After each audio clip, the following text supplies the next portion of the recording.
name is Dominic Neighbors. I'm with Local First Arizona, and we're going to get ready to kick off here in just a moment.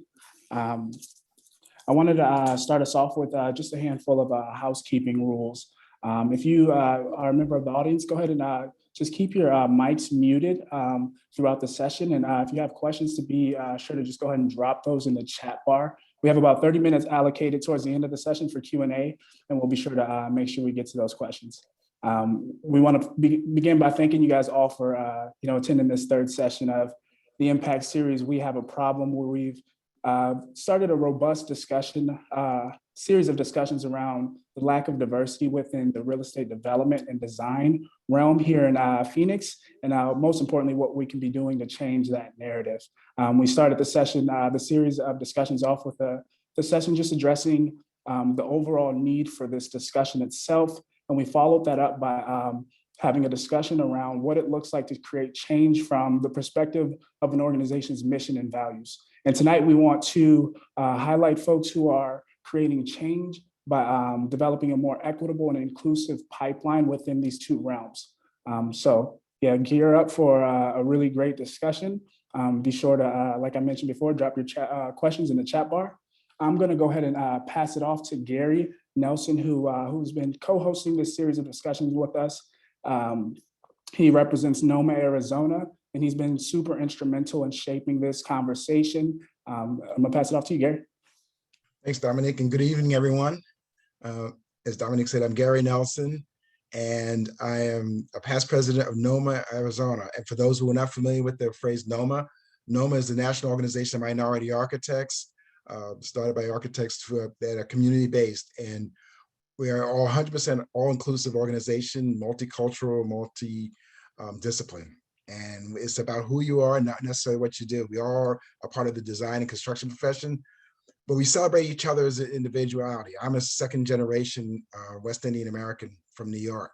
So we know who each other are, and not just being architects and engineers. And we give back to the community, which is in the line of what we're talking about tonight.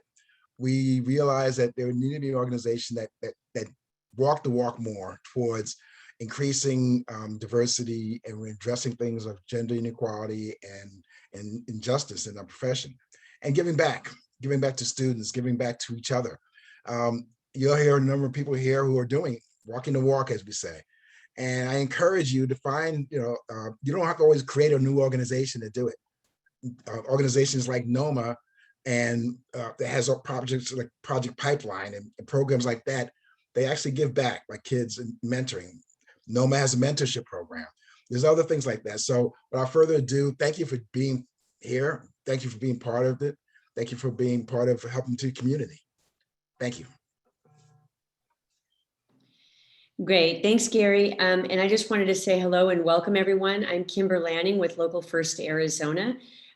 We are an organization focused on building a more diverse and inclusive Arizona economy. And we do that with a number of different programs ranging from food and farming and access to capital, to the built environment, to rural community and economic development. And we're thrilled to be hosting this session with our partners NOMA and the MRED program at ASU. We do think it's an incredibly important conversation to elevate.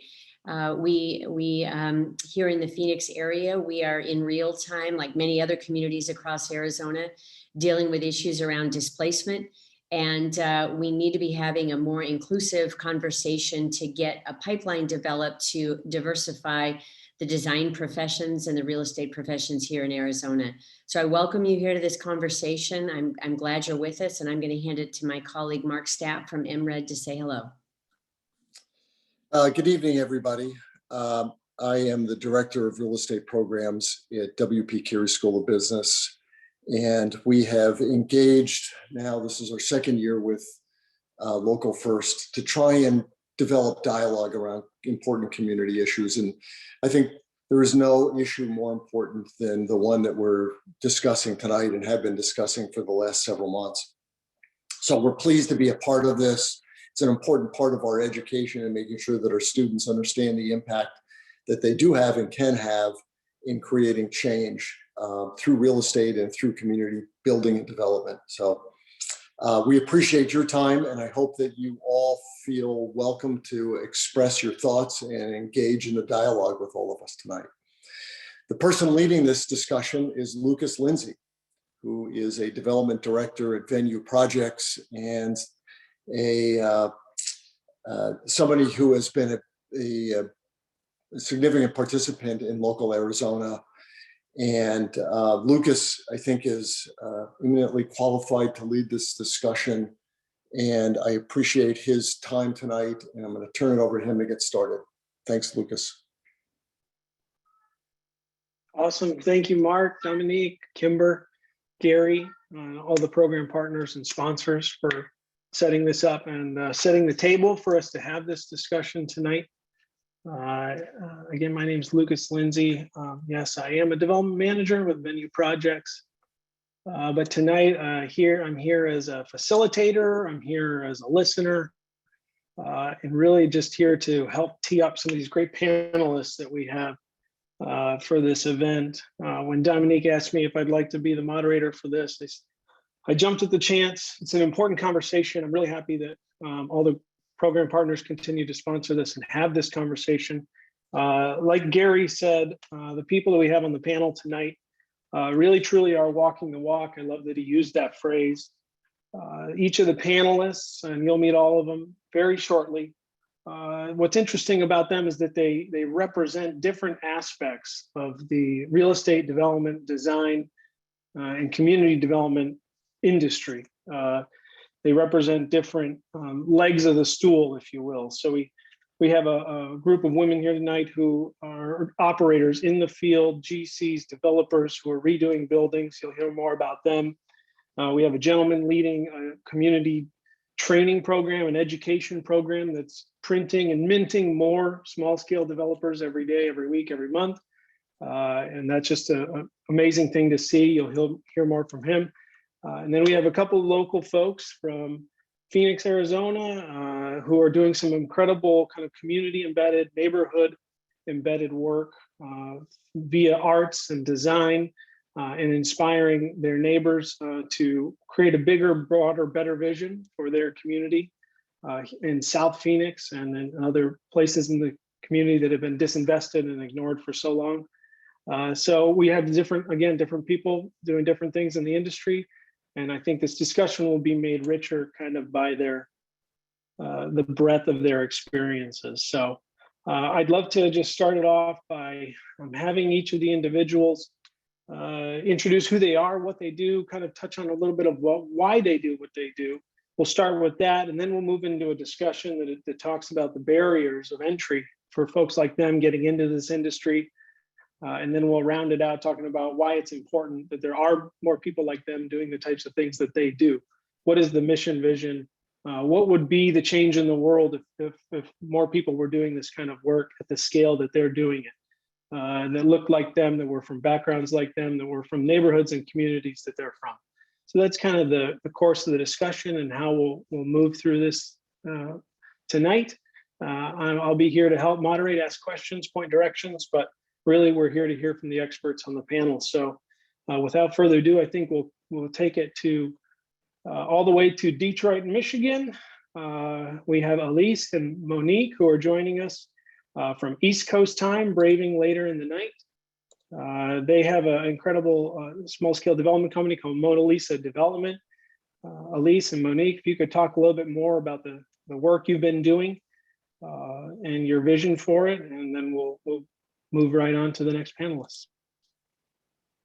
Well, thanks so much for having us here tonight. We're really excited to break into the Phoenix community and meet some of you all.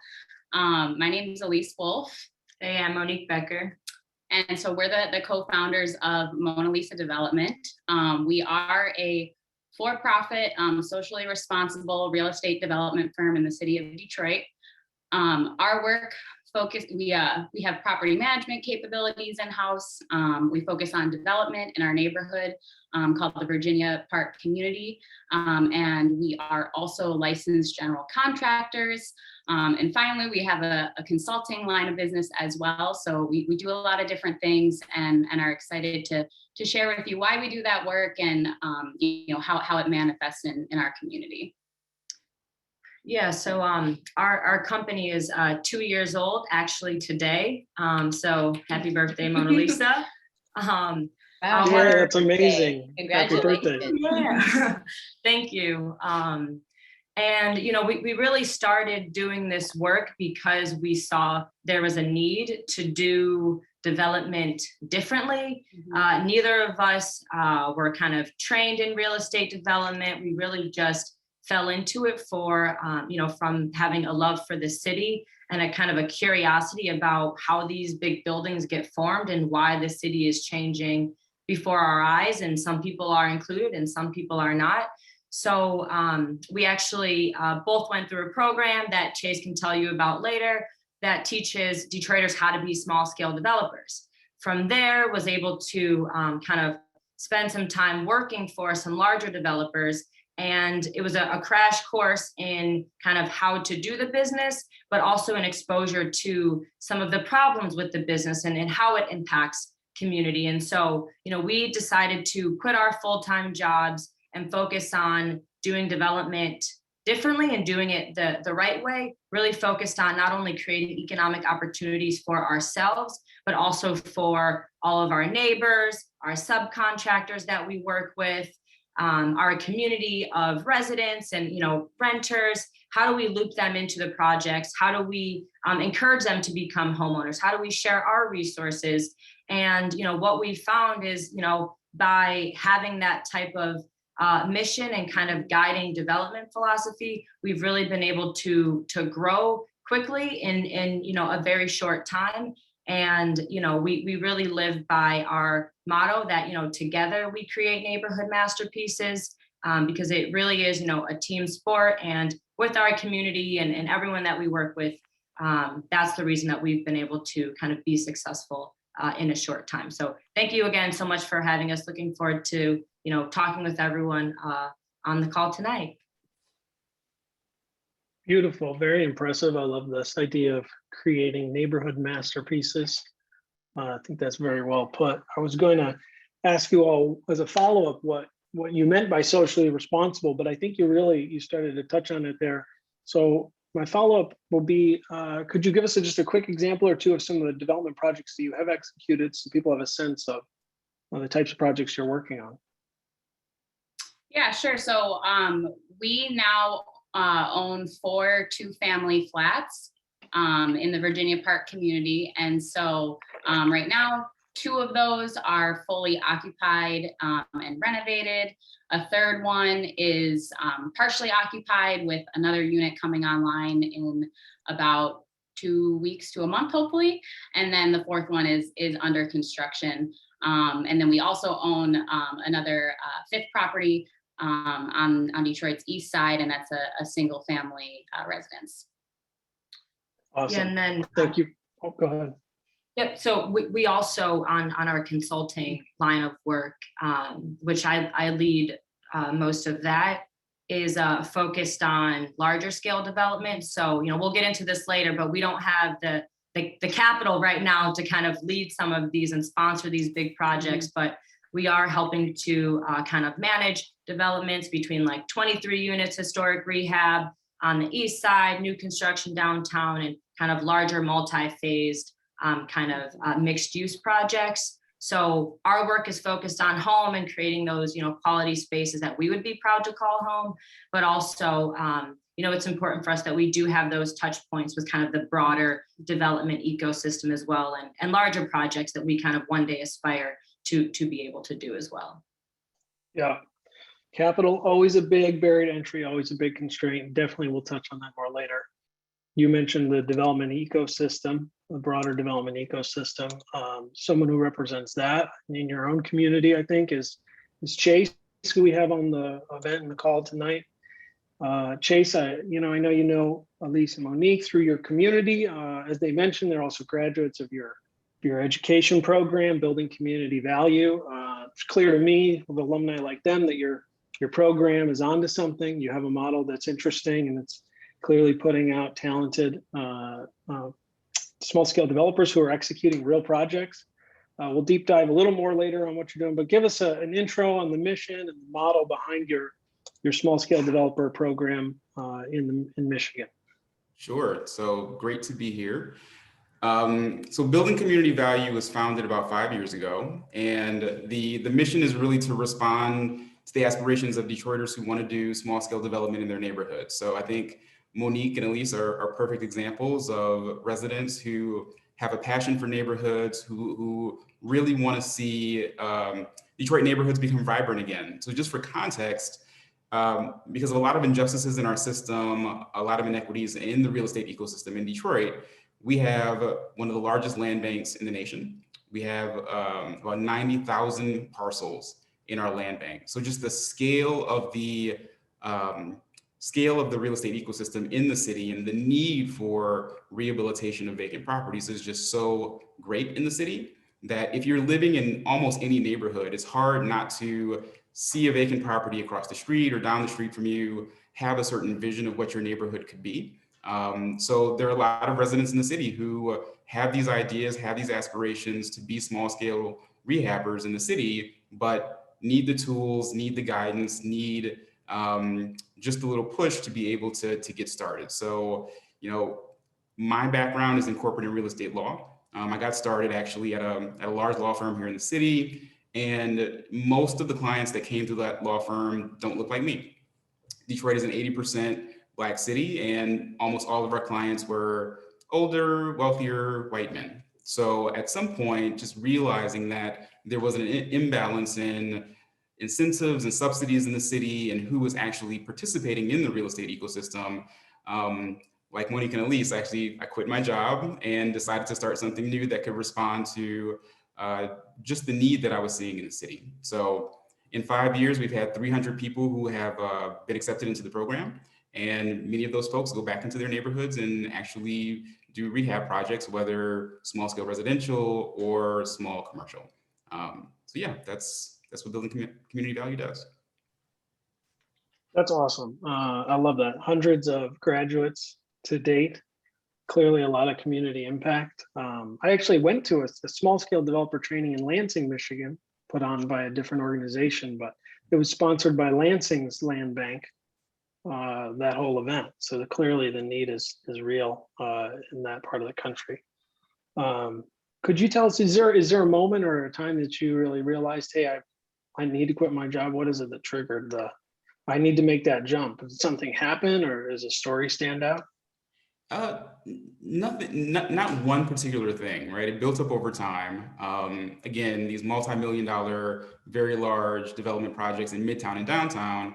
There's a narrative in Detroit about two cities, and really I would say that there's more than two cities within the city of Detroit. But it became clear to me that there were incentives and just government subsidies that were going to a certain group of developers and not all developers in the city. But I will say that there was this one moment where an elder partner at the firm who was a Black attorney, had been practicing for decades and decades.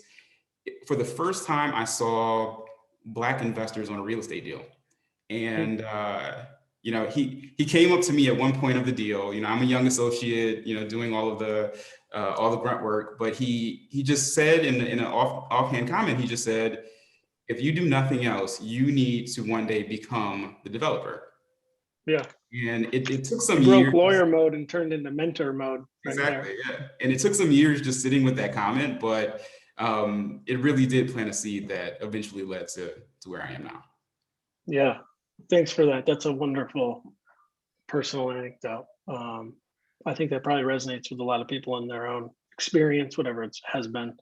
And again, actually, that's a thread we'll pull on here quite soon. It's kind of this idea of mentors and exposure to people that look like you or from a community like you, whatever it is that inspire you. So kind of taking us down that road. I appreciate that. You mentioned the tale of kind of two cities. I think that's a tale that's familiar to a lot of folks that lived in a great American city. And it's certainly true also of Phoenix in our experience.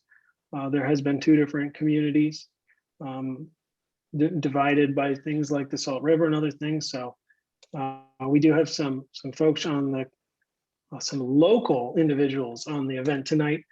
representing Phoenix, Arizona, and they are working in some of those places that have been a part of that narrative of the Tale of Two Cities in Phoenix.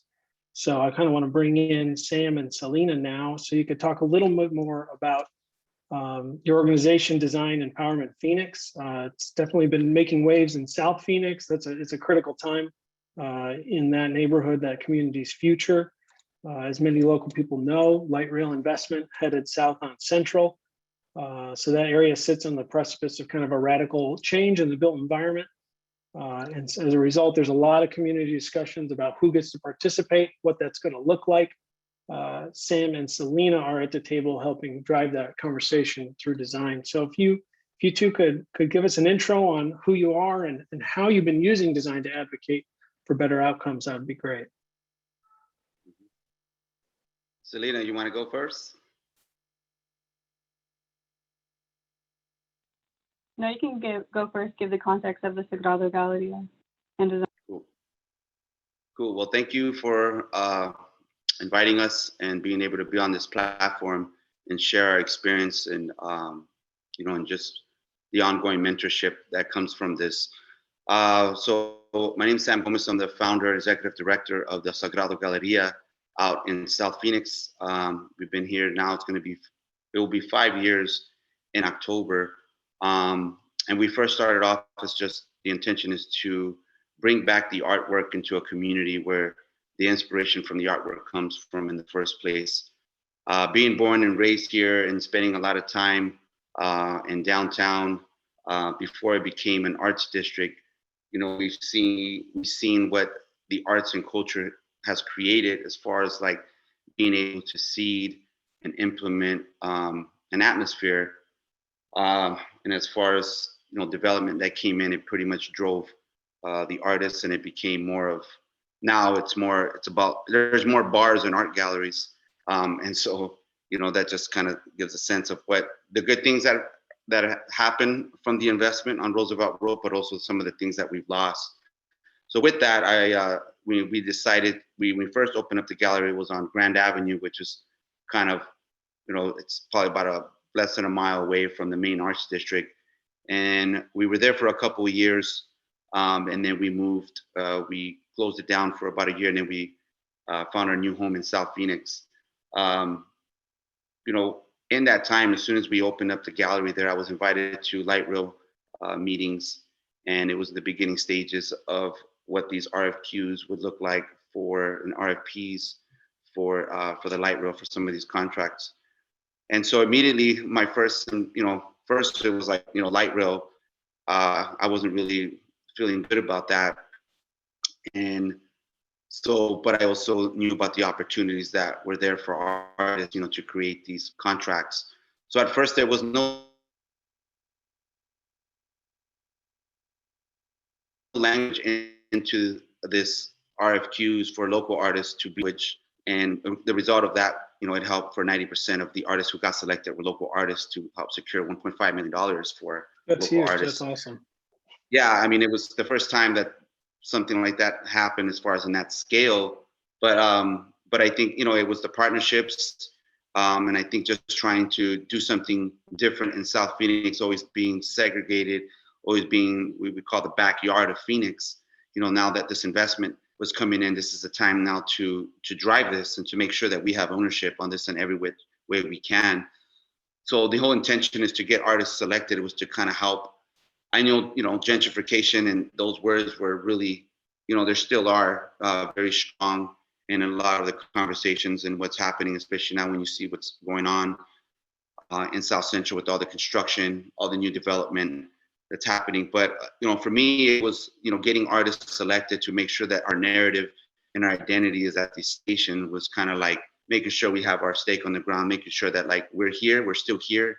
This is our community, and we want to make sure that our identity is here. And as you know, that sometimes in the process of gentrification is first, it's kind of erasing what's there, erasing the voices, suppressing the voices. So I just felt like in my area with arts and culture, my strengths and gifts, like that's going to be the area where I fight this gentrification. But I mean, things were happening so fast, and so much stuff was coming that I immediately started understanding about development in other areas, and just learning that language and being invited to these tables, and just, you know, understanding how can arts and culture become owners or have equity in this development. And so with that, you know, having our art shows as our number one way of engagement, we're going on our 5th annual Mujeres del Desierto show in May. We have 3 annual shows, which is probably the only art gallery in Phoenix that has 3 annual successful shows. And just you know, at the end of the day, it's just like, you know, there's so much that needs to be done. And I think, you know, Sagrado has become more than an art gallery. You know, we've become more of a cultural development group, you know, like a CDC, and, you know, like Community Development Corporation, but more like a cultural development, because I've been engaged and I've been present in so many different tables that have helped create those bridges. I've helped create relationships with big art institutions like the Phoenix Art Museum, the Herd, and, you know, and it's just the empowerment that we gave ourselves with that, you know, has just allowed us to continue doing the work. Now, going into design empowerment, and what that came about was I was asked, I think it was 2017, I was asked by City Hall, City of Phoenix, to come up with a concept that will create a new destination place for the Central Avenue Bridge, a point of pride. At the time, I wasn't sure. They told me, they didn't give me no constraints. They just said, let's, you know, we're wondering what you would come up with. Luckily, with the partnerships that I had Gold Evans Design, Canary Studio, and I was able to approach them after I did some homework at the Rio, engaging with people who utilize the Rio, hiking, riding their bikes, and as a photographer, always over there taking pictures of sunsets and sunrises. You know, I came up with something, and I took notes, I took pictures and described it, but I wanted to present something that would be on the same language as developers, because I was going to present this to 9 groups that were the ones who got the contract for the light rail, from the architect from who was it, AECOM, to the QED, to Valley Metro, City of Phoenix, and some other engineer groups. So I wanted to make sure that I speak their language, and that they really got a clear message of, like, we have a vision, we've done the homework, and we know the language. Right. And so with that, when I presented that in that room, and just feeling the shift of power in that room, when I presented that to them, and half of them scratching their heads of figuring out, like, how is this going to be cohesive with the light rail? How much is this going to cost? And remember, this came from the councilwoman who is now mayor, Kate Gallegos. So with that, just feeling that empowerment in the room, having the language, having the tools, I mean, I was in my head.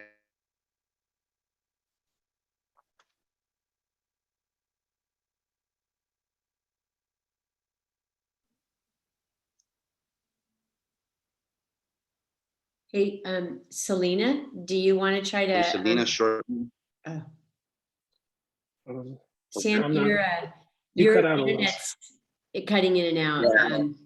Sorry about that. That's okay. Perhaps Selena, maybe. Yeah. I can finish up the story for him.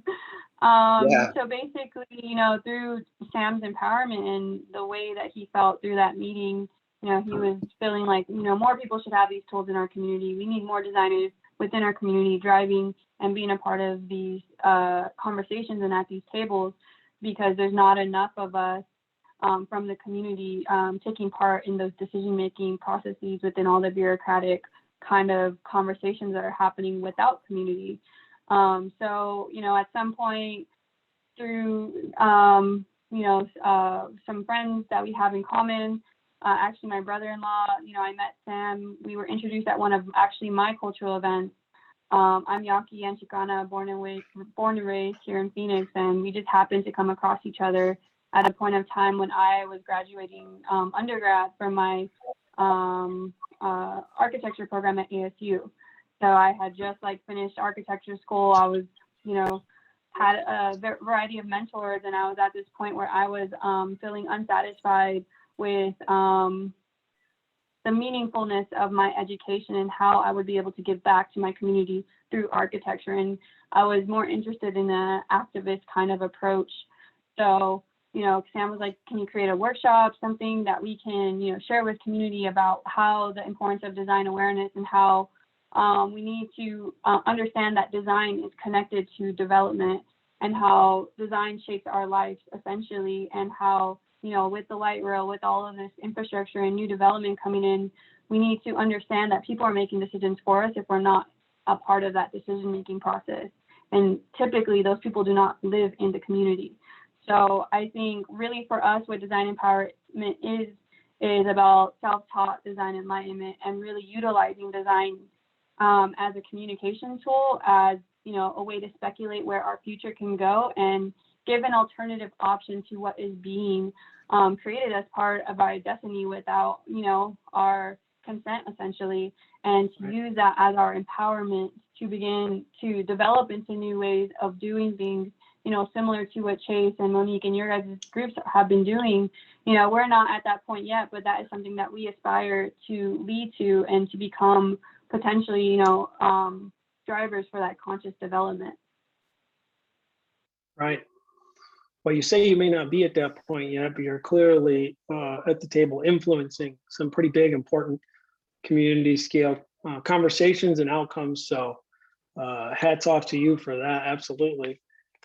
Sam, I like what you said about, you know, learning the language. Like you said, a lot of people probably have been excluded from this historically through generations, have never learned that language.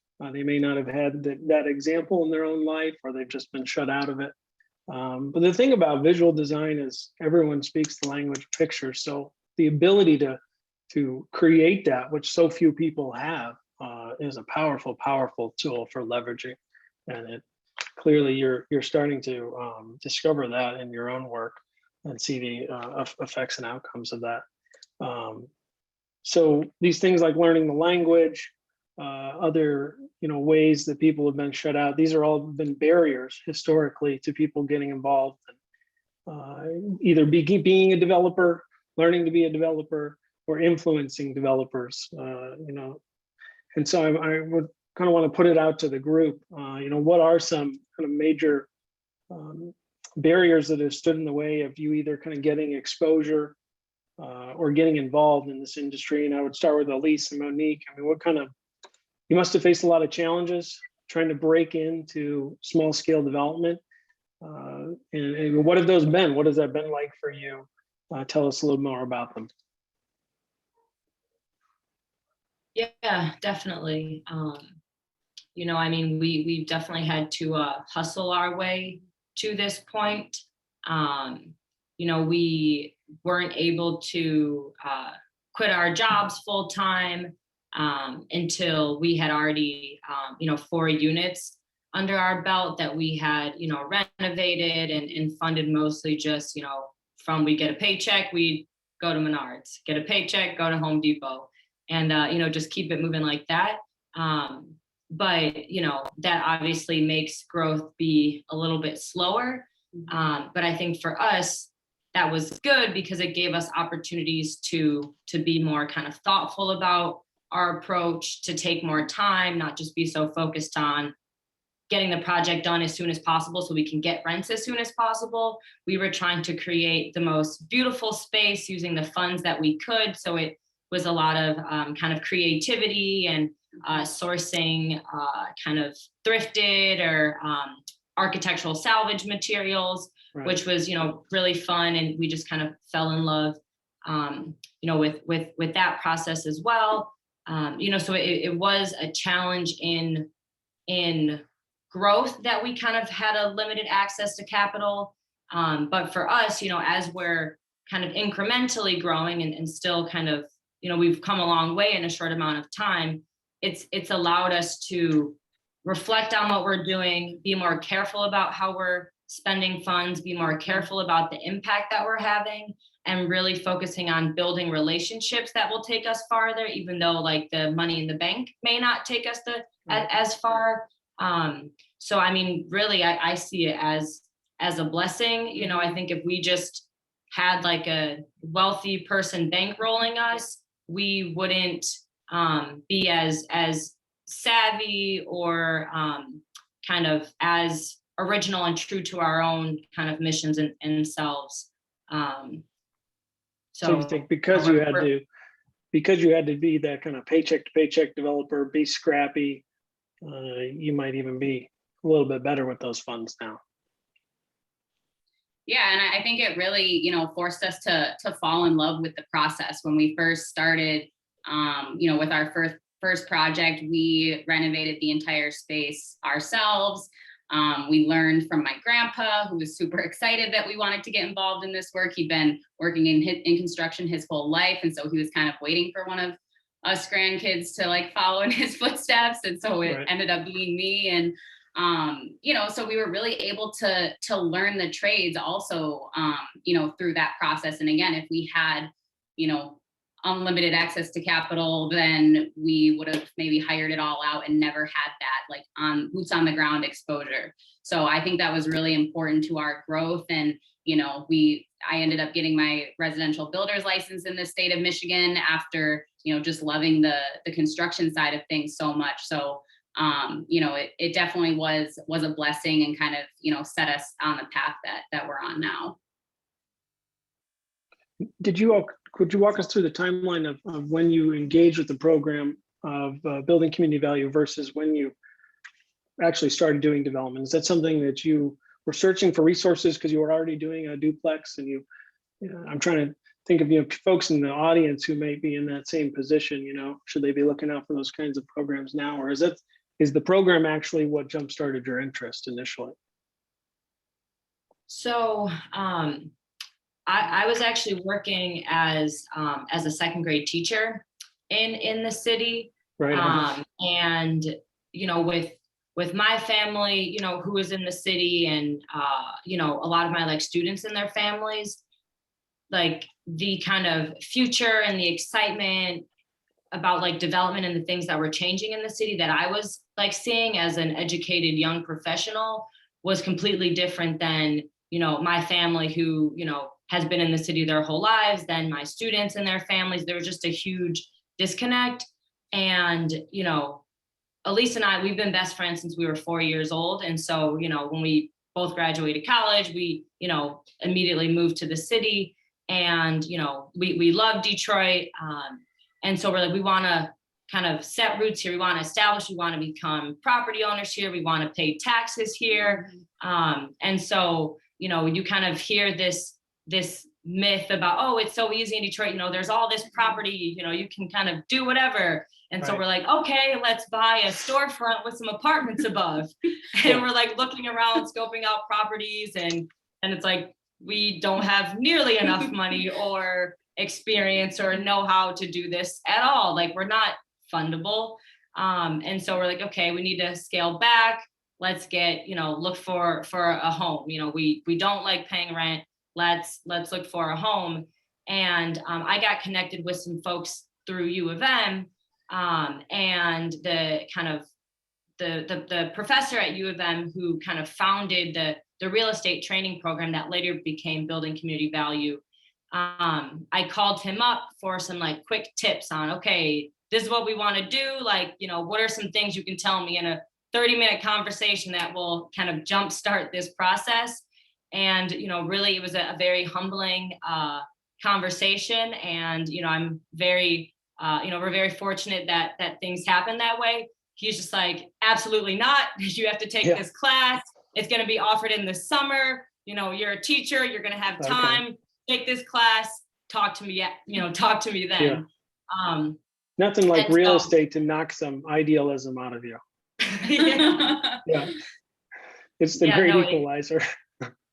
Absolutely. And so went through, had a great experience, and I'm like, you know, Elise, you have to take this class next time.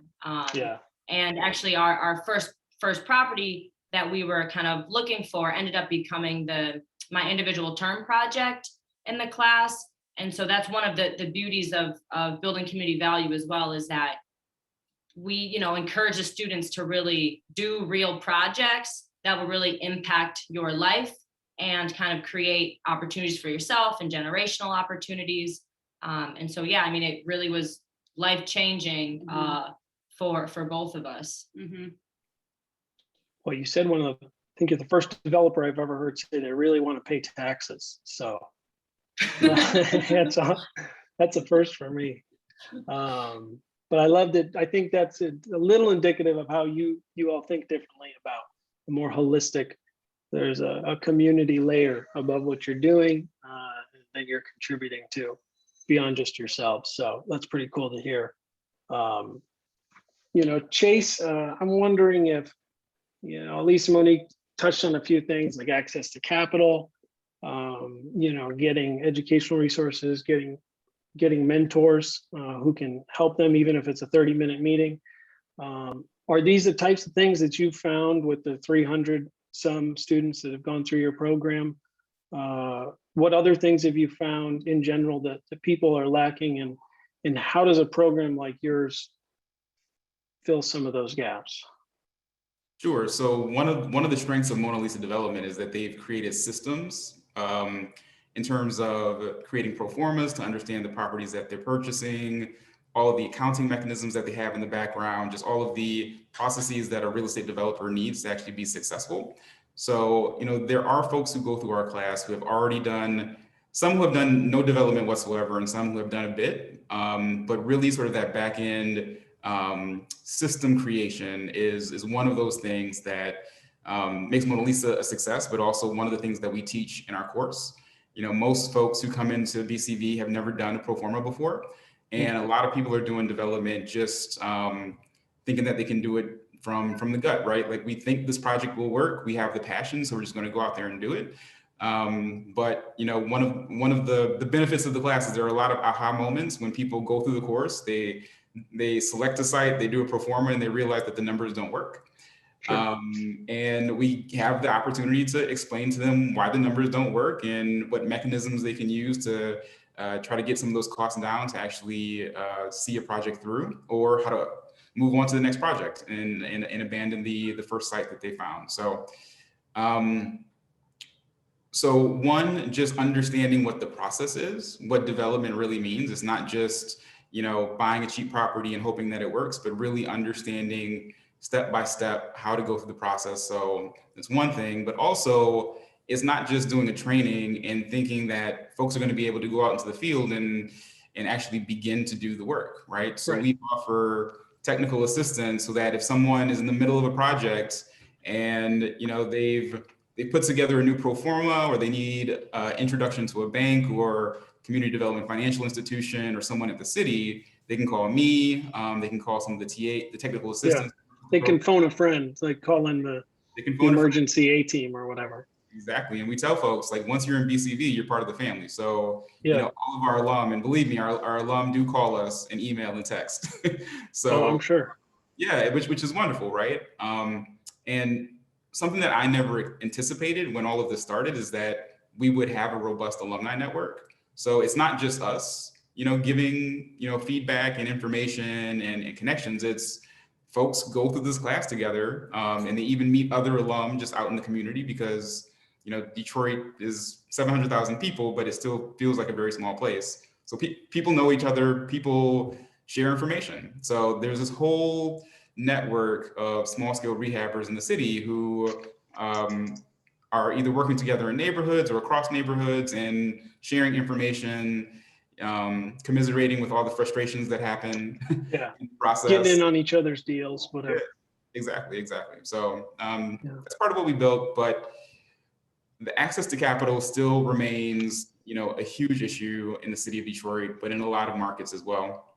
It doesn't matter if you are, a developer of color doing a multi-million-dollar deal, or you're a small scale rehabber. Just access to financial products at reasonable rates has been an issue for developers of color, especially for small scale developers in the city. After the 2008 crash, a lot of those financial products for the scale that Monique and Elise are developing at just dried up. So there aren't a lot of major banks that are offering those kinds of products. Like, we often tell students that they need to do development hacks, right? Like, do a duplex, live in one of the flats, rent out the other for a certain period of time, then do the FHA mortgage hack or whatever. Exactly. Do a Yeah. 203 loan, whatever you can do to make it happen to get started. There are a few CDFIs in Detroit that are doing loans at this scale, but again, interest rates are very high. You're looking at a 6 or 7% loan. So even then, trying to do something in a market where there's already gaps for development, it makes it really difficult. So part of my work is to talk to as many banks and CDFIs as possible to try to get new products for Right. this. I noticed on your website that you have financial partners mentioned, and I wasn't sure if that, have you all stood up a formal program through which, hey, graduates are vetted and they have preferred access to this type of thing? Is that something that's on your roadmap? Is that a way that you're helping solve that problem, or what is that? How does that manifest? Yep. So there are CDFIs in the city that already have loan funds that are geared towards entrepreneurs of color, developers of color. So, we actually have them come in to the class to speak to each cohort, whether it's Detroit Development Fund, and there are others in the city, but having them come in, having folks get to know who that loan officer is one-on-one, so that when they're ready to do the project, they actually have a direct contact at these CDFIs. So it's looser than having a direct fund that lives at one of those institutions, but it's creating those relationships and fostering those connections between participants and local financial institutions. Yeah. How many people do you think go through the program are able to then execute projects later? Do you all track those types of statistics? Yep, we do track that. It's about a quarter. About a quarter of the folks who go through the program are in some stage of the development process, right? Whether that's having acquired and trying to get the financing to do the rest, or at some level of development. But yeah, it's the access to capital that really stops a lot of folks from being able to go across the finish line. Yeah. I don't ask that question to be critical in any way, just that it's illustrative of the barriers. I think that, again, it's real. Even when you've been educated, there are financial barriers and even finding the right deal, even if you have the money. I think there's a lot of people sitting on sidelines now, just trying to find deals at the right price, even if they have capital to spend. In a community like ours, where the market's really hot right now. So I think that probably the barriers are relative to everyone's position, but you have an interesting vantage point, 30,000 feet high, with all these graduates getting to see what they experience. Part of the challenge in Detroit, though, is that the market, we don't have a healthy functioning market, right? So we have a depressed real estate market in most neighborhoods where property is either undervalued or just valued very low.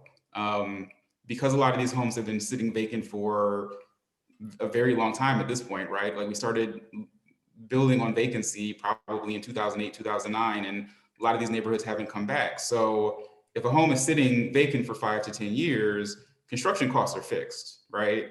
And if the market value of the home is low, actually getting debt for those kinds of products is just very difficult. It doesn't make market sense for a bank to lend against that kind of asset. So there's a lot of gaps in the system too. Yeah, for sure. Thanks for hitting on that. Sam and Selena, give us a sense of, a few years ago, you're seeing things happen in your neighborhood. You're maybe seeing the light rail conversation. Why do you think folks feel like they're shut out of that conversation? How has that experience been for you? What kind of barriers have you seen in your community to influencing outcomes? I would say, for one, there's always been a lack of how the city or other groups engage with the community. And I think that's always been something that's been, a struggle. And then I think timing, and how the community is being notified for certain development that is coming. And I think I don't know if it's having enough people from the community to help drive the conversation. Sometimes you got people who are unfamiliar with the community. They're unfamiliar with the history. And so then you got to get through all that just to actually get into some type of good conversation. And a lot of times when we are building, sometimes those people are moved. They're moved into another whole different department, and then we have to start another relationship and Yeah. get that whole cohesiveness. So then we're just always starting over. And so we always don't see a lack of commitment. So sometimes we think that's a strategy on, to not allow us to, have our voice heard. So I True. think, Whether it is or and not, it feels that way, right? yeah, it does, you know what I mean? And especially if you have people who were, very transparent, and and they'll tell you, like, they moved me into a department, Sam, and I can't, I don't know what's going on now. So we're left out in the dark. So it's always like a cat and mouse, game, and we have to try to and so after a while, you just say, you know what, let's just go ahead and do what we can and drive some of these development projects ourselves. And then when we start getting into trouble, or when they start asking, hey, what are you doing? Then that's when we use the opportunity to, well, let's let us know what's happening. Let us know how we can do this, or how you guys are going to work with us. And so it's just, the bureaucracy is always there. And I think that becomes a Sure, yeah. frustration with the community. And a lot of people don't get paid to attend these meetings. And when you're dealing with people who get paid to engage with the community and they're not doing a good job, people just kind of like, hey, I got to take care of my family. I just got off of work. I got to do this. I don't got time to BS and not get anywhere with you guys. And it sounds like you guys are playing a game. So sometimes we just need to get that transparency and really just get that true conviction, and just, we just want to be heard, but we also want people to come with a true intention.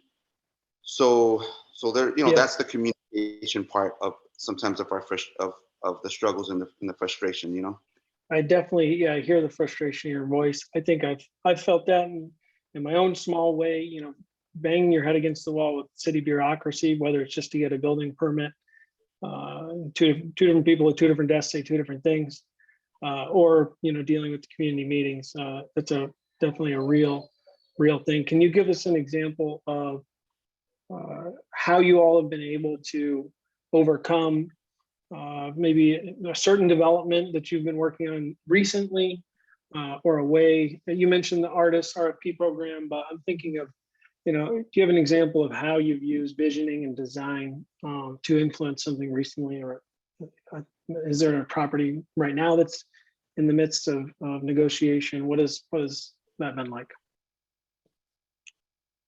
Well, for one instance, we've created a workshop hand in hand with the Transportation Steering Committee, TLD, and we've created a workshop for youth, and we identified a Central and Broadway empty lot, and we created a vision with the youth, and the youth kind of identified that as more of a sweat equity driven park.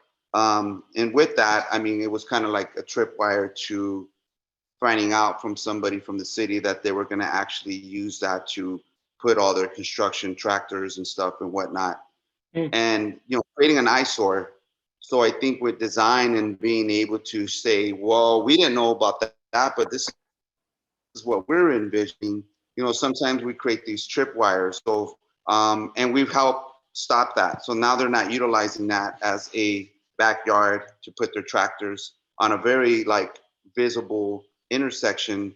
And also another instance, I think with Selena can kind of go into that one too, about South Plaza, which is an iconic plaza in South Phoenix. And we were able to create a rendering of what that could look like if it was designed for safety, lighting, and for families to be able to gather, and also the lowrider culture who activates that space for the last 30 years. But I don't know, Selena, if you want to share a little bit about that and how that's now, how we're trying to combat what's going to happen at South Plaza.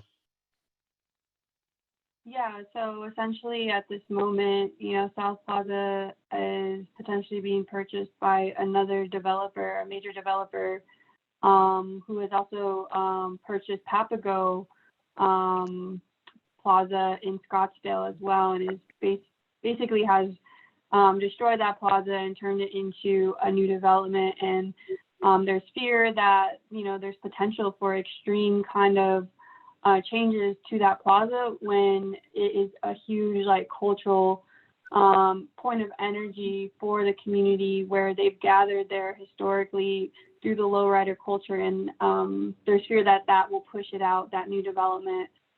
He is trying to bring in a anchor tenant, El Super, and the community has voiced to him directly through a meeting that they're unhappy with that choice of tenant because South Phoenix already has so many Mexican-oriented grocery stores, like Food City, all of those other ones that already exist along Central. They are hoping to have maybe more of like a health food store, maybe like a Sprouts or something like that. But the developer sees that as, something that is a block to his plans for what the development should be. And, he's really just trying to secure that, make it happen for him, make sure that he's getting his win in his development. And, this is the kind of thing, where when you bring in an anchor tenant, also like El Super, which is a lot larger in capacity, those are going to be bringing, these big trucks in the back, delivering all of the stuff. And there's a neighborhood right behind that will have to see that and face that and have to deal with all of that traffic that will be coming on the backside and potentially, the other unanticipated things that come with that type of anchor tenant. So, reconstructing different pieces that are in there, potentially even kicking out some of the tenants that maybe do not serve his idea of what should stay at South Plaza. The Peter Piper Pizza there is also very significant to the community as a place where people gather and go to all the time, after games, after church, whatever the situation is. So it's really just about having that conversation. We've shared our vision for South Plaza, which is essentially just to create a safer atmosphere during those lowrider kind of meetups or shows or events. And, really what we are proposing is to, widen the sidewalk, add more trees, create some seating, make it more accommodating, basically the three basic things, and as well as lighting that, people in South Phoenix have been asking for, but have not received yet. This huge infrastructure such as the light rails coming in when all these other necessities have not been given to the community yet. So, I mean, there's so many contradicting things happening, and obviously it's very complex, but, utilizing and having that rendering prepared before this conversation even came about somebody purchasing this and potentially redeveloping it was a great tool to have to kind of say like, well, maybe we can get some sort of win, even if he doesn't like completely follow, what our vision is, maybe we can at least get some of those aspects to continue and to support that culture that already exists there. Yeah, I love you're kind of touching on, Sam mentioned the importance of timing. And it seems like your stories are illustrating, the earlier you can get involved in a process, the more influence, right, you can have. If you're far down the road and it's just a variance hearing and it's only a month out, if someone already has a very specific plan with a tenant in mind and money, they probably already committed towards that, so they're probably going to fight for it. But like on this lot with the, parking construction equipment, eyesore lot, you triggered that because you were so far ahead of that happening. So I think that's really interesting that you have identified that, kind of as a best practice. And it seems to me like you could get, maybe you could get even further ahead of that, further upstream by influencing and knowing and having small scale neighborhood developers, people that you already know and trust, who are actually the ones getting those projects financed, creating those site plans. I would think that in that kind of world, outcomes would look a little bit different. And so I'm interested to hear from you all as we kind of round out our structured discussion tonight, and then we'll move into Q&A and back and forth with the audience. But, if we did have that world, we had a world where there was more small scale developers who are empowered with money and the relationships to get things done. more people who are from neighborhoods building out their own neighborhoods, neighbors building neighborhoods, if you will. How do you all think that the development world, the community, the urban environment outcomes would look different? Would it be superior? Would it not be? How might that world be a different world if it looked that way? The types of things you're working towards, what if you achieved them? You know, and it's anyone to answer. It's kind of an open discussion. How does that strike anyone? So maybe I'll jump in first. Go, Chase. Yeah. So one of the things that I think about when having discussions in class is that it's not just about the built environment, right? It's not about a building. It's not about, you know, the houses that we're rehabbing or the commercial spaces that we're bringing back to life. It's about ownership over one's community, right? It really is about agency. And there are so many Detroiters who feel dispossessed of their neighborhoods, their communities, their cities, processes, politics, that the more people that we get involved, not just owning a structure, but having gone through the process of bringing it back to life, visioning it, working with neighbors, talking to neighbors, building community around these structures, the more people will actually feel connected and involved in the fabric of the community, right? So it's very different. I have conversations with large developers who don't live in the city of Detroit, who are very perplexed and angry sometimes that Detroiters push back, right? As you know, their perception is Detroit is anti-development and that we should be thankful. And they use this kind of gratitude language, right? We should be thankful that there's investment coming into our city. Yeah. But what they don't understand is that because so much of the fabric of the city, again, I talk about vacancy, but there's a policy and political structure that created the vacancy in the first place. Detroiters have lost so much that we're not just going to accept any kind of development, right? And the more that we can lead it, vision it, own it, the more that we can feel that we have control and ownership over our city again. So for me, you know, there's the very clear and sort of, you know, what I would put in a grant proposal for philanthropy discussion about what BCB does, but part of the subversive goal of the organization too is that we have to have control over the city. And those are the kinds of conversations that happen in class all the time about the frustrations, about the history, politics, policies, and how do we actually move towards a different vision of the city. Yeah, I have to admit, I guess I should come clean. I've been in the camp before where I have felt frustration about, I'll use the example of the light rail in South Phoenix, because this is important to other people on the panel, but outside of looking in, you know, I have urban planning degrees. I consider myself an urbanist. I think light rail is better outcome for urban design and greenhouse gas emissions. And, you know, I can go through the litany of reasons why from the built environment, like you said, I think that's a great thing.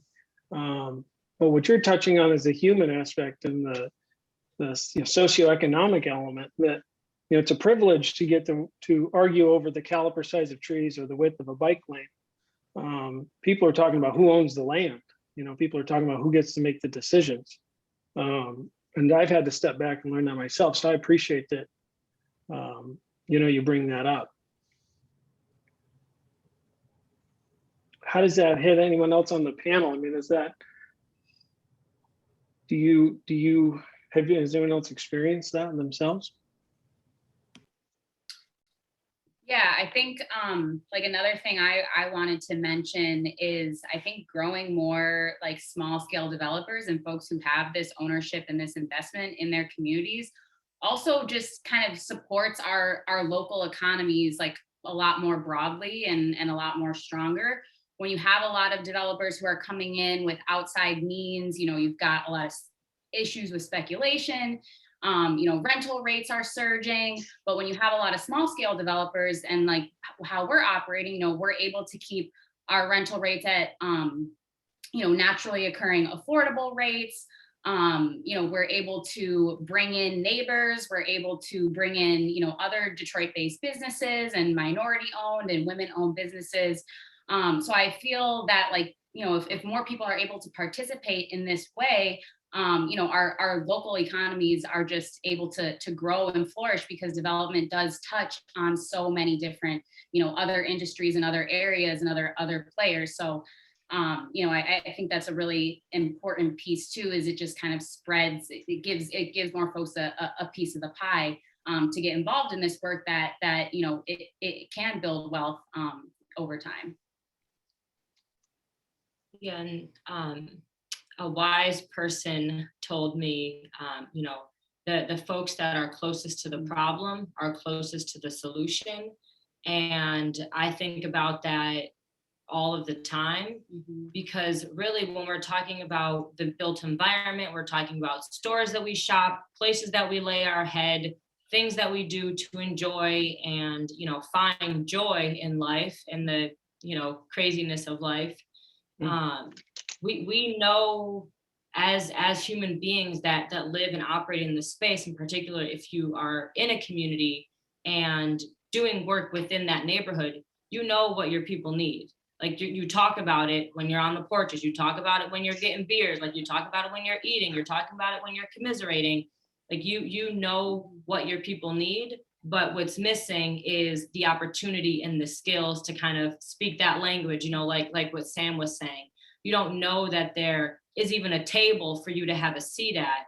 And so, you know, when we realize like how this work touches our daily lives at basically like every moment, the more that you're able to give people the power and the knowledge of how to interact with that space and how to become involved in that ecosystem, the, you know, types of solutions that you have will naturally be better than ones that, no offense, Lucas, academics study in universities that, you know, the universities were built for a certain, you know, for a certain reason. When we think about these institutions and how they evolve or don't evolve over time, there's always those kind of imbalances. And just like thinking about Detroit in particular, you know, there's a U of M professor at the architecture school. I'm blanking on his name right now, but he works at Taubman, and he really studied kind of Detroit and cities, you know, all around the country in the kind of urban renewal period where the, you know, freeways were brought in, and they were brought in, and, you know, to destroy Black and brown communities. And, you know, he said that in no other city was the dream of urban planners more realized than in Detroit. And so, you know, when we see now what that means for our, you know, Blackest major city, consistently the poorest major city, we used to have some of the highest rates of home ownership. Now we have some of the lowest.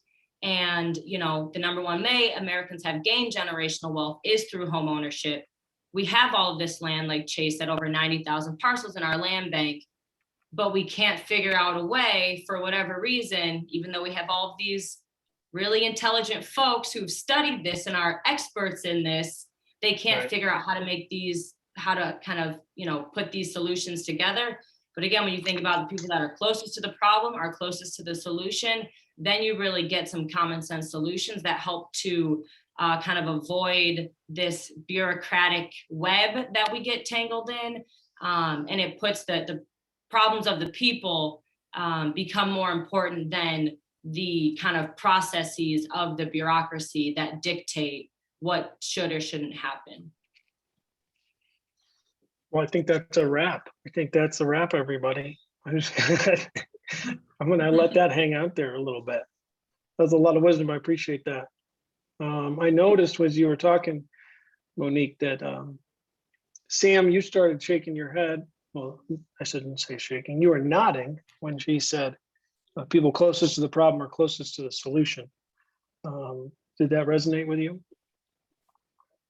Yeah, it does. And I think this goes back to like creating the solution. And sometimes we might not have the clarity, we might not have all the knowledge right, and we need to go this direction.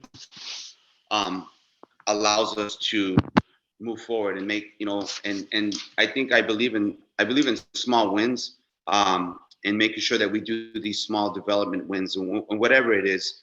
I think recently, right now, I think when it comes to mentorship, and it's like, if you don't know what you're doing, you identify those experts that they're at the table, and you interact with them, if it's on a weekly or on a monthly. But I think it's like, sometimes we don't want to ask for help, or we don't want to ask for direction. Sometimes it's not approachable. And sometimes we don't have the seed money or the funding to, hey, can you help us with this? Can you walk us through this? Can you coach us through this? And I say this because currently, right now, the Sagrado we're in a very good position right now, and we're working with a private investor, a friend of mine, and we're currently right now an escrow on a property in South Phoenix, which used to be an iconic liquor store. And right now we're in our due diligence. We're doing the inspections, and we're figuring out, like, what is this going to cost to turn this into a community baker's kitchen / cafe that will serve hot teas, iced teas, fresh juices, but also in the community kitchen to incubate some of these entrepreneurs in South. So we are being mentored with this right now. It's like, what does this look like when you obtain a property and you want to turn this, what's once a liquor store, into a community space? So Nice. I think the mentorship is important, because you can't learn this in school. You can't learn this if you're not doing the work and experiencing it. And sometimes we just need people, and as ourselves, as we mentor others, we need people to mentor us. So I really appreciate the mentorship that I've gotten and that I'm getting right now. And I really hold that value.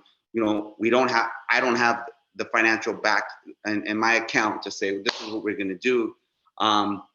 But I have the ways of facilitating these conversations. I have a way to painting the picture, and I have a way to managing and putting the right people at the table. And sometimes it's just that. And I think the hardest part sometimes is being at the table. But I remember hearing someone tell me that if you're not at the table, you're on the menu. And so that always stuck with me. And regardless of what I leave from that conversation or that table, I leave there with some knowledge and wisdom. And sometimes that doesn't kick in. It can take 6 months or a year. But I believe in, like, you have to have a true conviction to the vision, and you have to be committed. Once you're committed, you'll deal with all the setbacks. You'll deal with the no's. You'll deal with, you'll get through it. So I think, when you're going to commit to something, that you got to ask yourself, is this something that I want to, I'm going to continue doing? And sometimes, when you're doing a performance, like, well, that's not what I want to do. Or, okay, cool. Now we understand the numbers. Now that gives some clarity. Okay, so now how we're going to solve it. So it's always good to put the right people around you who are enthusiastic. And the partner that's working with us right now on this, turning this liquor store into a community space, he's excited, he's enthusiastic, he loves the vision. So you gotta always have to find the right partners, you know what I mean? And I think that's really good. You gotta have a good team, you gotta find your tribe, and you gotta make sure that we're gonna do this no matter what, and we're gonna do this through heat and thin. And so that's kind of where I drive off, the energy that around us. But learning those details, having those people who can walk you through and coach you through for those aha moments is super important. But so it's just I just think it's the mentorship for me right now is crucial, and I hold that as the biggest value that I can hold and keep cultivating. Yeah, absolutely. I love that you guys have the audacity and bravery to get up there at the table and influence a property like that or your neighborhood.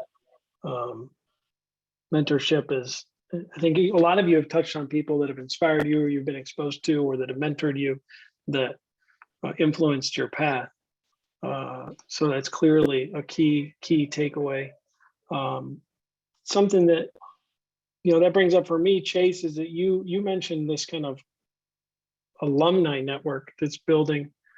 Do you think it's possible in a world where your program is even bigger than it is, or there's 100 of your programs? I mean, is that really the biggest value that's being created? Is this person-to-person network. Would that be one of the potentially best outcomes of a program like yours? I absolutely think it is. So we've mapped the sort of real estate training and support ecosystem in Detroit, and what we see is that there are emerging junior and senior developers who are all participating in the ecosystem. So I consider myself a junior level developer. I haven't done a $10 million, $20 million deal yet. I've done like a couple $1 million deal. So there are senior developers who I can call up and say, hey, I'm dealing with the CDFI or this bank. Can you walk me through this process? Can you tell me about this loan officer? I just got construction numbers. I have a gap. What should I do? Like those sorts of things. But then I have, burgeoning developers who are just getting into the game, who are asking me questions about, how they get started, who they should talk to, processes at the city, et cetera. So there's this virtuous network that we have at all levels that honestly did not exist 5 years ago. Even talking to the senior developers, like they would somewhat share information between themselves, but like the from the burgeoning all the way up to senior, that just didn't exist. So I think we've created something pretty unique in Detroit that we all have begun to see as an ecosystem. And we're approaching it as such, right? Like, how do we work together between different programs at different levels? The senior level developers have the mayor's ear directly. So they are taking information from us. And when they go to that table, they know what the emerging and burgeoning developers need. So there's something that's happening here that just didn't exist 5 years ago. So I think it's one of the most important things that we've created. Yeah, that's awesome. In a previous life, I managed a startup incubator. We talked so much about the importance of building an entrepreneurial ecosystem. And in that context, it was for standing up small businesses or scalable businesses even. So it's interesting you're finding that analogously beneficial, but in the real estate development industry. Monique and Elise, I'm wondering, in a world where there's more people like you, access to capital keeps coming up. I mean, how would access to capital look different or function better if we were to have or want to have more small scale developers? I think that if we had, funds that were not so traditional, I suppose I should say, and kind of designed to support like people at our scale who were starting out, which is really, really limited. I mean, Chase talked about that earlier. It's really a dried up pool of resources that are available, both, for us starting as a small business and being a new small business, but also even, on the personal side and just being property owners, it's very limited. We were able to secure our first construction loan this year, and it was from a CDFI, an organization called Opportunity Resource Fund, and their programs are targeted towards small scale developers, folks who are just starting out. They also have resources for homeowners who maybe have low credit or they have other, financial disadvantages that are not allowing them to qualify for traditional financing. So, I mean, there really just there's a lot of red tape, in the financing world. And I think if we had more funds that were specific, like more equitably designed to allow some of this development to move forward, then we'd be in a much better place. Yeah, I think, we need more lenders that, truly do share in the risk. Mm-hmm. Us losing, quitting our jobs full time and wanting to kind of commit to growing our business and our mission. We did a lot of different rounds at banks, just kind of, sharing our story, what we were doing. Mind you, we had a couple projects under our belt, a few years working on kind of larger development projects. And, a lot of these kind of banks like to really talk about mission and how they're trying to do things differently, and that, they love us. But when it comes down to it, they still have these traditional, very risk adverse practices that really do limit limit the pool. And really, I mean, we would have more at stake to lose than a bank from kind of small to large, but really they don't still have kind of like that culture of really sharing in that risk, especially with the smaller scale developers, because it's just not worth their time. And it's the same paperwork if you're doing a $300,000 loan as if you're doing a, $3 million loan or, $30 million loan. So, they have money, they have resources. There's a way for them to figure it out if they want to. And I think the more and more that we get people, connected to this information, wanting to do this work, saying what these barriers are and making this issue more widely known, I think that, some of the banks, especially the CDFIs will start to kind of listen up a little bit more. And, kind of like Chase alluded to, we are seeing that in Detroit more so, and that these things didn't exist 5 years ago. And so, we are kind of having those small wins and starting to see some of those things change. But it really is because of, a bunch of small squeaky wheels are out here like, we want to do this work, we know how to do it, but you're holding us back, you're holding the city back. They're like, hey, I So- love what you're doing, but I just couldn't get it past my loan committee. Exactly. But definitely hit me up for the next one, because I'm going to be interested in it. Yeah. I hear that. That makes a ton of sense. That's a common story. It's interesting, though, that you did get with the CDFI. They did have a targeted program. So what that says to me is it's not purely like a total regulatory block where there's a will, where there's creativity. There seems like there's a way. Chase, you shook your head there. Is that, am I wrong, or was that resonating? Well, that resonated. What Monique and Elise said is spot on. There are some financial institutions nationally that are creating community underwriting models where there are more community members involved in the underwriting process, such that they're linking up with a nonprofit or another community-based group to do a lot of the underwriting, such that by the time it gets to the financial institution, it's just, we know that these community experts know that this risk is worthwhile. So we're not going to go back and re-underwrite it through our arcane process. We're just going to do the paperwork and go forward, right? So we're trying to get some banks to do that in Detroit. We haven't found that particular financial institution that's willing to do it yet, but there are models nationally where banks are taking more risks. And I think that Where are you seeing that, or where have you seen that? Do you have an example? Sure. So Berkshire Bank on the East Coast has teamed up with an organization called Project Runway to do exactly that kind of lending. So it was actually one of their risk managers from Berkshire teamed up with Project Runway, actually became a staff member of Project Runway to create those programs. And in Detroit, we're actually teaming up with Project Runway to talk to banks in Southeast Michigan to see if we can get something similar here. So there are very large banks with over $1 billion in assets who are willing to begin to take these kinds of risks. But, in the industry, and I hear this in a lot of, second tier cities like Detroit, Memphis, Cincinnati, et cetera, a lot of people want to set up equity funds. Like, hey, let's get together, let's get a $10 million fund for small scale developers and let's test it and pilot it and see if this will work. But those are Band-Aids, right? Unless we actually change. Like doing micro loans or something. Exactly, right? And we see a lot of those kinds of programming. But unless we change the culture within the financial institutions, right, the way that they think about risk, we're not going to actually have the system-wide change. And from my perspective, risk often is a word that we use to hide frameworks of sexism and racism, et cetera. These are barriers to entry into the system, but clouded with this word risk that allows them to walk away.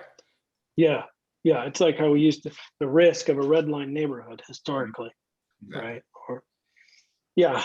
And by the way, have you seen a sheet of plywood, cost a sheet of plywood lately? A micro loan, not going to get me very far Very true. these days. Sam and Selena, I kind of want to round out this formal part of the discussion by giving you all a platform, and then we'll move to Q&A from the audience, which I'm excited for in our final 20, 30 minutes or whatever we have. You know, but in a world where your organization is super powered and there's more community members doing what you do, being trained by you, you know, what do you need to make that happen? What would need to happen either at the city or supporting an organization like yours to really truly have more neighbors influencing outcomes, even if they're not the developer themselves? Maybe they could be through a model like building community value program, et cetera. But what do we need to have in place for you all to empower more people?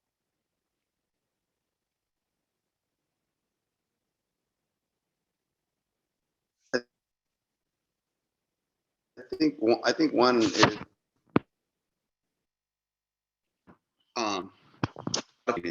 takes a lot of hours to do this work, and I think we're in a position right now where we have the opportunity to grow. We're growing, but we sometimes don't have the capacity there to be able to maintain or to catapult or to take the true, to take the opportunity truly as far as we could take it. And so, here in Phoenix, I mean, our arts organization, City of Phoenix, supports the arts really.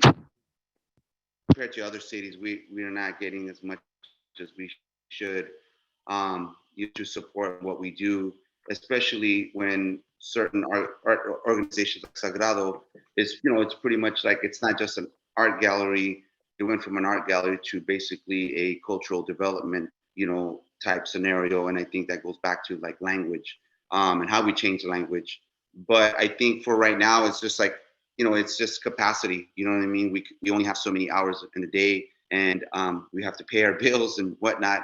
And so we could only fight these fights and the scale that we can do it at. So I think for right now, I mean, we have a lot of talent, around us and in Sagrado and in our partnerships, but I think right now it's just like, I think right now it's for us, it's our capacity, our capacity building, and that takes funds because we could only get so much volunteer work from people, and and it doesn't feel right. It shouldn't be be like that. So as an executive director, I'm still kind of pretty much like a volunteer. I pay myself when we get grants here and there, but I'm not a full-time employee or doing this with any type of salary.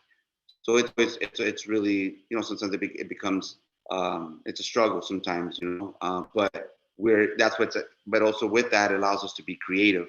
And so like, how do we get into development? How do we own property to create some cash flow to come in? So I take that as a challenge, and that's why we're working on some projects right now, from products to incubating turning this liquor store into an incubation for entrepreneurs and chefs and whatnot. So it's getting creative, but I would say, it's just capacity.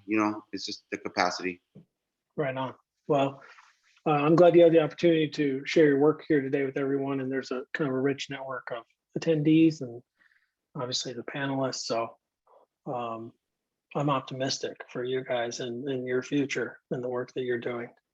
I really enjoyed, it's been a privilege to kind of have this conversation with all of you tonight. There's so much more, obviously, we could have talked about.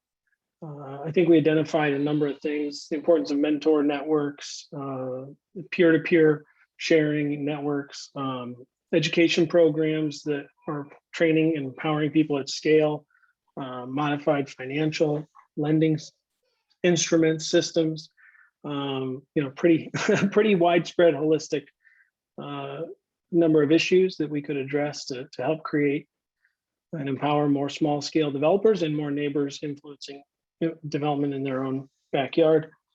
So just thank you to everybody for being a part of this tonight, and I'd love to turn it back to Dominique or whoever it is, I'm not quite sure, that has control of Q&A if you've received any questions, or we'll just start to open it up to folks who want to ask. So who's taking the reins now? No, thank you, Lucas. I don't see any Q&A in the chat bar, but if you do have something, a question in mind, actually, I just saw something jump up right now. If you have something in mind, feel free to chime in with whatever question you may have, and just make sure that you're directing it to your specific panelist. Yeah.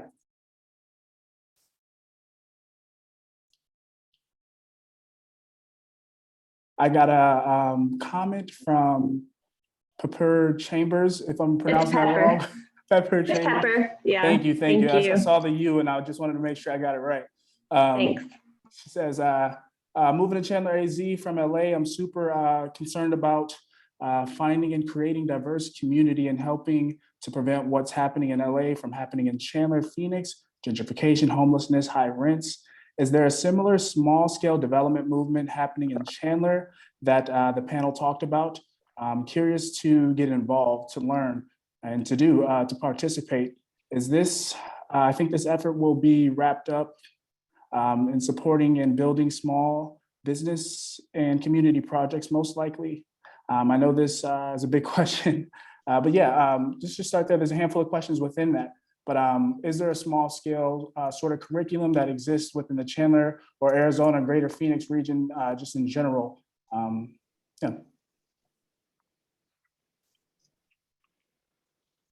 Well, I'm not going to put it on our Detroit panelists to Yeah. speak for Chandler, Arizona.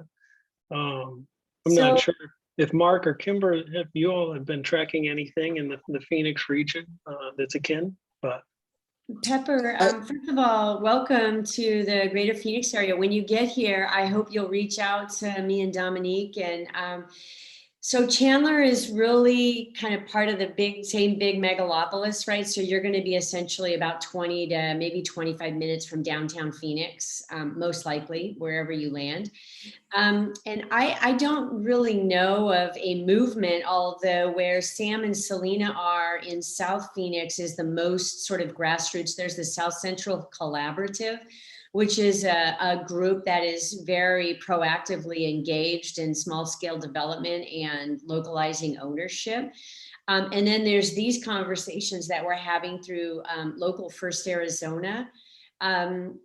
Dominique, Lucas, Sam, Selena, any other recommendations for Pepper? Yeah, the Incremental Development Alliance has a Tucson chapter. I know they don't exist in Phoenix yet, but there is a lot of cross collaboration between developers here in Phoenix and the Tucson Small Scale Development Coalition. And their whole mission is to further that the small scale projects here within the Valley and beyond. I can send you a link to their work. They do everything from small lectures, workshops, all the way up to larger boot camps where you can, present the project that you have if you already have something drawn up, but they're doing some amazing work around the small scale work. So, yeah. Yeah. So, Pepper, the Metro Phoenix area is much more immature than the LA marketplace. And so many of the, listen, we are not an affordable community for many people. But I think that is masked by the winners. And this is an issue that is growing in our community. And one of the reasons why the dialogue that we're having tonight and we've been having is because this is an issue we want to get out in front with. So we're very happy that you're going to move here because we need people like you to begin to pick up the mantle and create these kinds of organizations. Because we are not as mature and we don't have the people here that have recognized the need to do this to the degree that we need it. Thank you guys all. Thank you. I understand. Thank you so much. Thanks. All right, we got a second question in the chat bar from Anna Solis. She says, how do you get involved with your movements, maybe specifically to Selena in Arizona? How can one get involved with design empowerment and support the mission that you guys are on? Yeah, so we're pretty new. We started in 2019, so right before COVID hit, and our engagements kind of caught stuck in that chaos. So we have more recently been connecting with a variety of youth groups, a variety of partners with more focused kind of conversations and dialogues to assist in the initiatives that they have within their own programs instead of facilitating, like a singular kind of workshop out of our own kind of infrastructure that we have. But essentially, we've been reaching out, groups have been reaching out to us to kind of share with their youth or with their groups about design and what are the implications within their community. If they already have some context in a focused project, we usually kind of just, support in that facilitation to get them further in the design process or wherever they're at. But as far as like things that are more tangible, we have more recently been exploring Adobe block making. So trying to figure out better ways to build and design within the desert, within the context of, our heat situation and the more vernacular, tapping into the more vernacular intelligences of this place. I see, and I'm sure you all see, a bunch of glass buildings here in the desert. For me, I don't see that as sustainability. Maybe for other people that can be seen as iconic architecture, but I think when we're placing that presence and those types of objects within our desert, that does not show a good example of how people have historically built here, and should have continued to build here. And that also, is connected back to maybe some of those regulations and some of those policies that kind of stop, people building from mud. Why wouldn't we want people to build from mud, especially in the desert? So I think returning to those ways has been one way we've been able to kind of engage community. We've had a great amount of people come out and really enjoy those types of workshops. We've had about like 4 or 5, and we've been taught by a local person who we consider an elder for us, who taught us that process of building Adobe blocks, and they've had experience with straw bale builds and a variety of more natural kind of approaches to housing. So you can follow us on our Instagram, and that's pretty much our main way of connection. Like Sam mentioned, our capacity is not at its best level. So as far as like us being able to, fully have like a built-out website and all of these other means to communicate with people. But I would say Instagram is our main way for communicating, and that's where we post all of our upcoming events. Thank you, Selena. And just to let the audience know, I'll be following up with all of our attendees with more information regarding each of our speakers. That includes, like Selena mentioned, Instagrams, LinkedIn accounts, so that you can connect with them further. I got a question from an Andre Guilford. Sorry if I'm pronouncing that wrong. My eyesight is terrible. In what way can faith communities play in addressing some of these inequalities in development? Do you know of any models where faith communities are partnering with communities to ensure equitable community development and city building? And Andre, I believe by faith communities, you mean churches and whatnot? Yeah, I was trying to be inclusive. So Absolutely. Christian communities, churches, synagogues, mosque, Baha'i temples, and so forth. Absolutely. And that's directed to all of the panelists. Well, I'll jump in first. So there are quite a few models with faith institutions. So Monique and I actually just worked on a project in the city of Detroit where a local church had built and owned a strip mall in the city and needed some assistance with financing.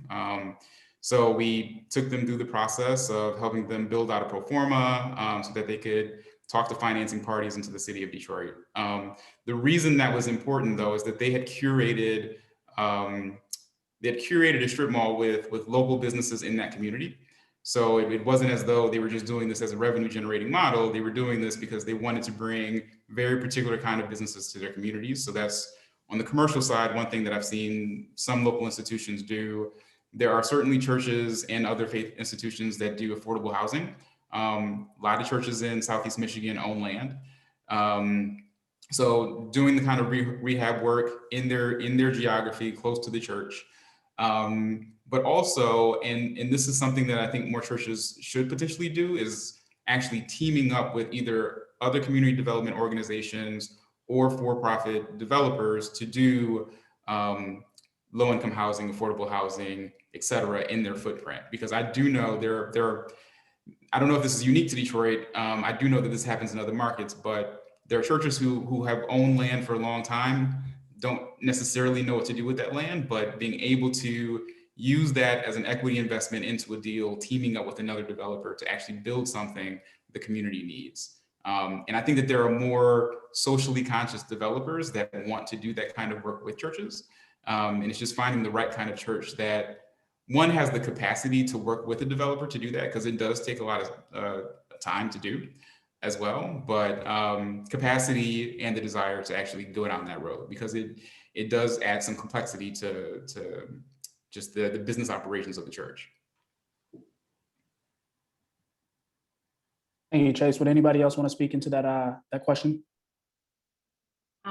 There's actually a couple of nonprofits in our neighborhood that they're not churches, but they're faith-based nonprofits. And I'm just always really impressed by how many volunteers they're able to get for large neighborhood-wide cleanups or kind of community programming, and even like being able to get volunteer kind of in-kind donations from contractors and things. And so that's a model that for these couple of organizations, Life Remodeled, and then Central Detroit Christian. Central Detroit Christian is a more traditional community development corporation, but still, like, the amount of volunteers that they're able to get, that sweat equity that you don't have to pay for, is something that really allows them to kind of do things to scale. And I think it just comes from folks having a really strong conviction in their faith and in a mission that's something other than just profits. They're able to really kind of garner a lot of support, whereas other developers or folks who are not kind of guided by that same type of mission are unable to do. But yeah, I mean, I'm just like, how do you guys know all of these people? Where are all of these people coming from? They're just appearing in the neighborhood, and then they clean up a lot. So I mean, we're very grateful for that. But yeah, volunteers all the way. Thank you, Monique. All right, I have a question in the chat bar from Mitch. Is there a preferred structure / timeline for the community side to interface with developers looking to build? In my opinion, the ambiguous timeline from developers looking to build to actually breaking ground with community backing is a major pain point. And is there any particular panelists that this is directed to, Mitch, or everyone as a whole?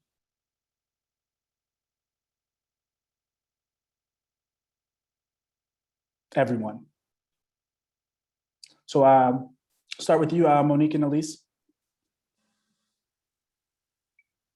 Yeah, so as soon as possible, As early as possible. Yeah, I mean, don't just approach community when, oh, we have a zoning meeting coming up. By the way, nice to meet you. I'd love to get your opinion.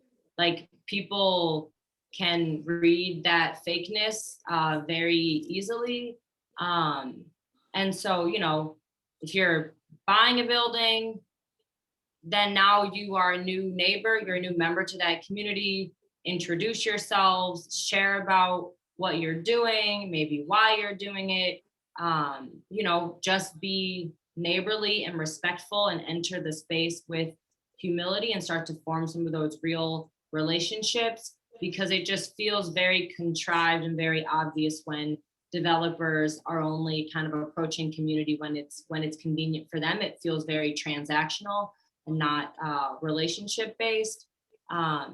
And something that Elise and I did that really helped us to really become like anchored in this community is by throwing big parties where we had a DJ and we had food and we had just a good time, open door policy. And it happened during like a really busy time in the city, and before we knew it, there was like hundreds of random people at our house and in our yard. And it has since become an annual thing, and now we have annual yard sales and just really kind of grassroots creative ways to just get people together. Obviously, we aren't doing those because of COVID. But you know, there was no real science behind it. We just kind of were like, yo, we're in this neighborhood. We want to hang out. We want to meet you, know you. And, you know, that's just getting to know people on a real level, you know, so that you actually understand, you know, what they want. And, you know, you're working on this, you end up like working on these projects together in a sense, instead of, you know, you're entering it with this like professional lens and kind of block, you know, in front of what you're doing. That makes I would sense. add also, don't treat it like a checklist item. I feel like that's often what comes to communities, and it just feels like, oh, this is just something to mark off your checklist, and it's not really the input that the community give is not actually valued, which I see as a huge issue, you know, with community engagement in general when it's, you know, so bureaucratic. And I think that, you know, like they just mentioned, taking the more relational kind of human approach is the better way to discuss these issues of development with the neighbors. And I think that's a stronger approach. Also, when you are having engagements similar to what they just described, make it informal. Don't create such a formal kind of event where people begin to feel uncomfortable to share their opinions and to kind of share their perspectives and experiences. So I think creating a more informal environment helps drive better conversations.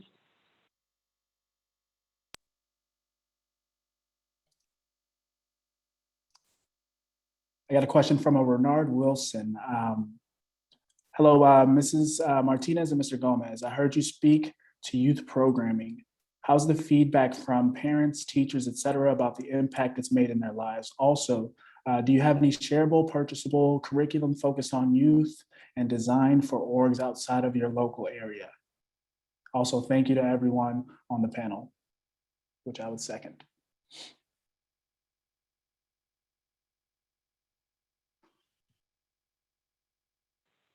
Yeah, I think the fact that, you know, groups are inviting us into their space is kind of proof that our program has made some sort of impact on the community. We recently got invited to a local school that it was exploring the topics of environmental racism and exploring how to create green spaces within their, you know, community. It's basically a barrio community south of the major downtown area, but before it gets into South Phoenix. So the teacher, you know, was pushing that type of curriculum in his 8th and 7th grade classes and asked us to join and be a part of their conversations and to kind of just be a part of their design process, not take lead of it, but kind of just assist with the tools and insight and resources. To that, we've also had another group, Puente, who is a major activist group within the context of Phoenix around immigration and variety of other issues. And they've asked and scheduled a whole workshop for the Adobe by themselves because that's something that they want to create in their backyard of their building. So I think exactly that, the fact that they're coming to us instead of us having to reach out and, you know, try and establish that relationship, it's really just through the existing relationships that we've already put energy and effort into, and that kind of spreading out into these other kind of areas and people who are interested in connecting youth to this knowledge, because I think a lot of people are realizing, you know, we need to be a part of those conversations, and one way to be a part of those conversations is through design. So as far as the shareable and purchasable curriculum, we can definitely, you know, connect, maybe leave your email or something in the conversation chat so that we can connect with you and discuss options for that. We have a toolkit that we call it, which is the curriculum, along with the presentation that we typically do. We do a variety of presentations. You know, it can be an hour, depends on how long the engagement is. So we basically tailor it to what is allocated to us as far as time. So yeah, we'll definitely be in contact. I'll take down your email, but thank you for your interest.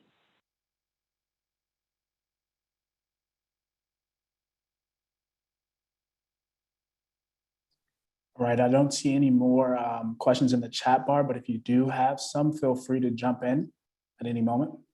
And I'll give it a few more moments.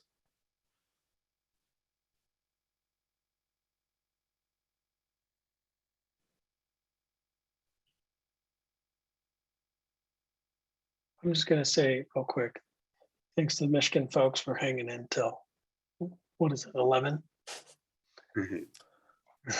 Thank you all. Honestly, real blessing to be here tonight. So I grateful. learned a lot. It's a great discussion. Thank you, guys. Absolutely. That's been great. There are also at least 3 Michigan folks in the audience, so Nice. kudos to them for hanging out too. All right, Michigan, thank you all so much. All right, with that, I'll go ahead and close this out. I want to thank you guys all again for attending. Be on the lookout for some post-session resources as well as contact info from our panelist and moderator. We want to thank you guys for all engaging in this important discussion, and the questions and insights that you brought has been extremely invaluable for all of us. I'm going to pass it off to Kimber for any other closing remarks. No, I just would really like to thank all of you for the time and hard work in this space, and for sharing your experiences. Our goal is to continue to connect with other folks across the city and to elevate voices and provide resources wherever we can. So I just really want to thank those in East Coast time for sticking with us this late and contributing to the conversation. And I hope you all have a wonderful evening and sleep very well. Thank you all. Thank you so much for having us. Thanks, everybody. Thank you all.